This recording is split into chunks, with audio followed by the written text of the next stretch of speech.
Now, my next guest first stole the heart of a country boy back in 1959, beginning a life of love, of loss and renewal that has spanned 7 decades. That country boy was Elvis Presley, and we are delighted she's joining us tonight to look back on her life with and life after the King. Would you please welcome Priscilla Presley?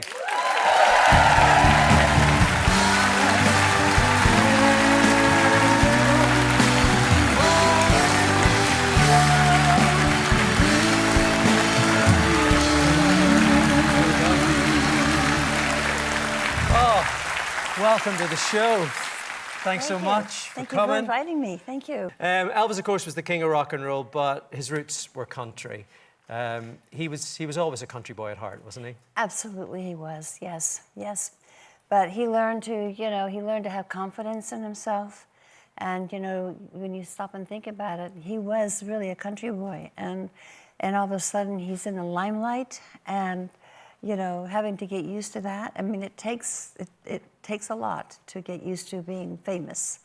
Well, you say it takes a lot to being famous. It takes a lot to live the life that you have lived, and it's all in this book. Softly, as I leave you, congratulations on this. It's very honest and it's very open. The good's in there, the bad is in there as well. How important was that for you? It was a few years making this book, or writing this book. I've been asked so many times to write a book and about my life, and I, backed off from it for many years, and then I decided this is time for me to write a book. I'm getting older, and I don't want anyone else telling about my life. So I figured, I'll write a book and tell the truth and tell about my life and how wonderful Elvis was. And even though we were divorced, it was a decision that I had to make. It was a very different life living with the king of rock and roll, and the time I had with him was wonderful. But there was, he had guys all around him. It was really a guy's life. I was the only woman. Well, that's the thing. I mean, when you look at it, you're talking about life after Elvis, and in order to kind of understand that, you take us right back to the start. You were just 14 whenever you guys met. You talk about the age difference and the rumours surrounding that at the time. Yes, yes. And he was very, very careful about it, knowing I was only 14. I was in Germany at that time. My father was stationed there, and that's how we met, through a mutual friend. And my father, was absolutely, the first time I went was just to meet him. And then he had asked the guy who introduced us if I could come back. And then I did. When my father agreed, mother agreed, it was the second time. It was the third time that my father said, whoa, wait a minute, what's happening here? And he said no. He said, no, I have to meet him. I have to meet him. I'm not just letting you go. So Elvis absolutely agreed, and he said, okay, well, Colonel, is it okay if I, we take her to my home with my father's there, my grandmother's there, which is all true. And we went, and we just started to build a relationship. I mean, he didn't know anyone over there, and love was in the air. I mean, love was in the air, but looking back on that now, you were so young whenever you got married, and there was an expectation, wasn't there, of how you were meant to be as Elvis's wife. You write about that in the book as well, and the pressures that you felt. There was a lot of pressure, yes. He was so famous and so popular, and there were girls everywhere from in front of the gates of Graceland. Anytime he made an appearance, it was girls, girls, girls, just like the movie. So I was, concerned about maybe losing him. Girls were very, how could I say, they were not shy in any way. No, and while they weren't backward about coming forward, you had to play the perfect Southern wife. Well, it's not that I had to play. I really got into be in the South. And first of all, I loved him. I wanted to please him. I wanted to cook for him, although that was a disaster. Never happened again. Tried one time. I burned everything. That's always a good trick to get yourself off the hook. I really did want to cook, but I just didn't want to do it after that. How did the arrival of Lisa Marie change things for you guys as a relationship? Oh, gosh, it was a bit difficult. I mean, back in the day, it was so different. And Elvis felt that it kind of pulled him back from what he was doing. He was torn between, does he stay home? He's got a child. You know, he's got to be out there, of course, and performing. And he was gone a lot. And he didn't really want a child in the audience, because sometimes she would cry. So I couldn't bring her I couldn't bring her anymore. So then I stayed home with her, and of course, school started and things started happening, and it all became about her. And yet he kind of put you on a pedestal the way he put his mother on a pedestal. Somewhat, yes, somewhat. His mother was everything to him. Not that I was a mother, to him, but he did. He really watched out for me. He was very concerned about who I hung out with. But then I started to create a life of my own, because he was entertaining all the time, going to Vegas and doing tours. So I joined a dance class and became obsessed with dance classes, and would go almost every night. And then we did shows, and I really liked it. I liked the freedom of being able to do what I like to do, and I loved being part of the troupe. And this is really the heart of the book, isn't it? You know, that idea that you loved Elvis as much the day you left him as you did whenever you got with him, mm-hmm. but you had to leave. How hard was that decision? Very hard, very hard. I had to find myself. I was totally lost in who I was, because I was always associated with Elvis. So I decided, I have to go find myself. I have to really do what I like to do. It was, with the guys and everything, was with everything Elvis wanted to do. We followed, where he'd go. But I was losing out on I was only 16, 17, 18. I was losing friendship. I had no one really to talk to and to be around other women. But I have to say, we still stayed very much in touch with each other. And I know you were worried about him close to the end. I was very worried about him, yes. As we all, I don't know if all of us know, but he started taking pills, and then he became someone else. He had a bit of a temper.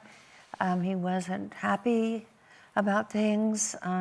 He'd get on stage and sometimes forget the lyrics, and things were starting to change, and we were all concerned about, what was happening. But I think he was getting very bored many times on doing the same thing.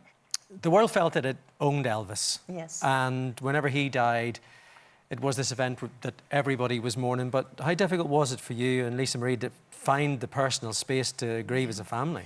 Very, very difficult. We were at Graceland. I stayed there at Graceland for quite a few days. The fans came from all over the world. And, what a loss. That was the real realization of, my gosh, he was so beloved, and they were crying, and the loss of him to the world was unbelievable. But yet nothing compared to what you guys are going through. Yes, we were going through the loss big time. I decided to take Lisa on a trip. We went to Europe. I had to get her away from it. I had to get her. There's a lovely picture of her in the book there, actually, yeah. Yeah. It was on the news. It was on the radio. And every time we would turn the TV on, it would be something about Elvis's passing. And I thought, I have to get my daughter away from this. And not only that, they were talking about it at school. So that's when I said, okay, we're going to go to Europe and just get away from it all.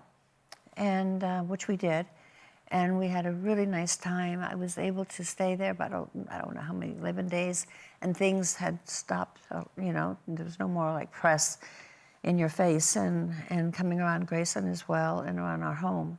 And I'm happy that I did it. You know, sometimes as a mother, you try to figure out, is this the right thing to do? And, but she, you know, she told me, Mom, you did the right thing. I don't want you to worry. And But mothers do worry, don't they? yes, we do. Yes, we do. One of the things you mentioned in the book is when she married Michael Jackson.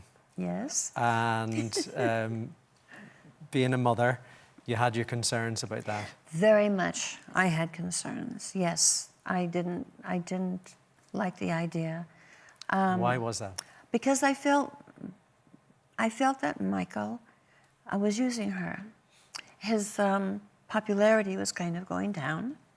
And then all of a sudden, now that they're together, it went up big time. So You think it was a cynical move? I do. And I told her. And this was around the time of the allegations surrounding him. That's right. Yeah. And so, and he knew that. And he never came around me. He never wanted to come or visit or anything. So what does that say? It says a lot for a mother. Yeah. You know. He says he knew you were going to tell the truth. Yeah. But Lisa actually came back to me and said, Mom, I get it. I understand. You know, she left him because he was never around. She never saw him hardly. So that said a lot to me as well. You lost Lisa Marie very suddenly. Yes. I know that, you know, she lost Ben, her son, and that was devastating, obviously, for her.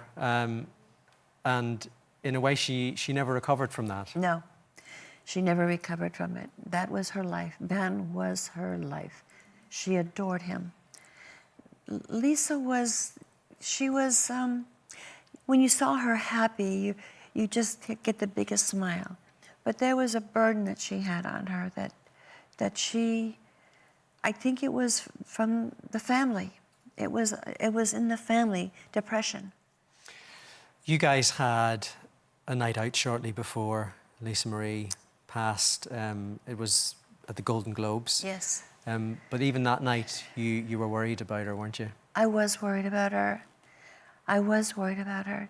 She just, I could tell she wasn't herself.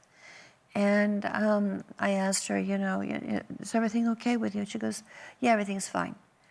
I go, okay. And we started to walk out of the theater, and she goes, Mom, you want to go and get go out and have a drink or something? And I said, sure, let's go.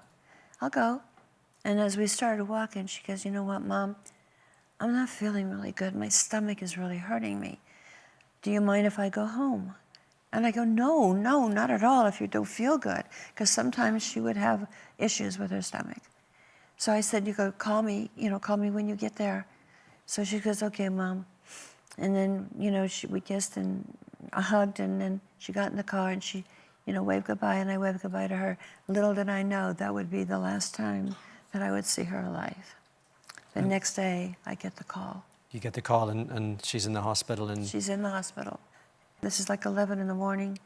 I go to the hospital right away, and she's there, and she's obviously not well. And I just stayed with her. The doctor gave her an injection to just, calm herself down. So I stayed with her, until 5 o'clock. And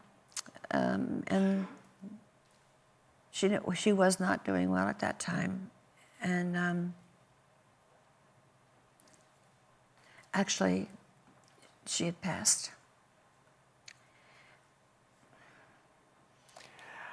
I can tell how hard this is, Priscilla, and in life we're meant to bury our parents. We're not meant to say goodbye to our children. After everything you've been through, anybody watching this tonight sees how strong you are and that you still are moving forward with your life. There are lots of things in this book about loss, but there's lots of things in it about joy as well. Mm-hmm. And I know that one of the things that brings you joy is your grandchildren. Yes. You love hanging out with them too, don't you? I do, and my son too. I'm proud of him. I truly am. He's been through a lot too, and we've been able to get through it. And now he travels with me, and he's there for me. And I'm also there for him, so whatever he does or wants to do, I'm for it. He's very talented. We're talking about Elvis's legacy. What do you think your legacy is for you and your family? Oh gosh, you know, just that I've been true to myself. I've been able to pick out the things that I want to do and don't want to do. I feel in charge of myself. So that, you know, gives me strength. You sure have been true to yourself. Yeah. And it's all in here. We're delighted that you've taken the time to come to see us tonight. Well, thank you for asking me. I really appreciate being here. No, we've really enjoyed your company. Give it up one more time. Priscilla Presley.